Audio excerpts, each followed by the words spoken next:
ছোটবেলায় পুকুরে গোসল করতে গিয়ে দম বন্ধ করে পানির নিচে ডুবে থাকার সেই প্রতিযোগিতার কথা কি মনে পড়ে আজ? 30 থেকে 40 সেকেন্ড পরে যখন বুকটা ফেটে যাওয়ার উপক্রম হতো, আমরা হাফুস হুফুস করে ভেসে উঠে বুক ভরে শ্বাস নিতাম। কিন্তু একবার ভাবুন তো, দৌলতদিয়া ঘাটে পদ্মার অতল গহ্বরে তলিয়ে যাওয়া সেই 26টি প্রাণের কথা, যারা ছটফট করেছে, হাত পা ছড়িয়েছে, একটুখানি বাতাসের জন্য আকুতি জানিয়েছে, কিন্তু নিষ্ঠুর পদ্মা তাদের আর মাথা তুলে শ্বাস নেওয়ার সুযোগ দেয়নি। পানির নিচে বাতাসের বুদবুদের সাথে মিশে গেছে হাজারো মানুষের রাগ, অভিমান, ভালোবাসা আর আজন্ম লালিত স্বপ্নগুলো।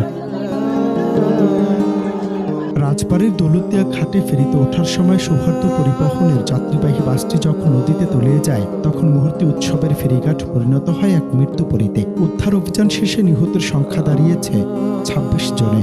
আমাদের রূপালী পর্দায় হয়তো সুপারহিরোরা এসে ডুবন্ত মানুষকে বাঁচিয়ে দেয়, কিন্তু বাস্তবের এই রূপভূমিতে কেউ ফেরাতে পারেনি অভিশপ্ত সে বাসটিকে। উদ্ধার অভিযান সাময়িকভাবে স্থগিত করা হয়েছে ঠিকই, কিন্তু স্বজনহারা পরিবারগুলোর আহাজারি থামেনি। নদীর শান্ত জলের দিকে তাকিয়ে এখনো কেউ কেউ হয়তো ভাবছেন, এই বুঝি প্রিয় মানুষটি ভেসে উঠল।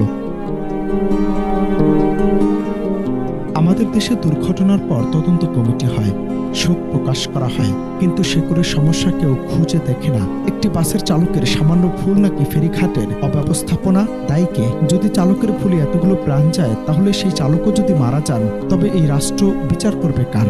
স্বাধীনতার এত বছর পরেও কেন আমাদের যাতায়াত ব্যবস্থা এতটুকু নিরাপদ হলো না? কেন প্রতিটি উৎসব আর সাধারণ যাত্রায় আমাদের লাশের মিছিল গুনতে হয়? বিশ্লেষকদের মতে, দায় এড়ানোর এই সংস্কৃতি আর কতদিন চলবে তা নিয়ে ভাবার সময় এসেছে আজ।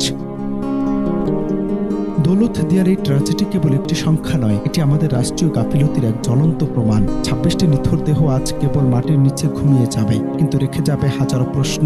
মানুষ নিরাপদ হতে চায়, প্রিয়জনের কাছে সুস্থভাবে ফিরতে চায়, কিন্তু সমস্যা সমাধানের চেয়ে যখন সমবেদনা জানানোই প্রধান হয়ে দাঁড়ায়, তখন এমন ট্র্যাজেডি বারবার ফিরে আসতেই পারে।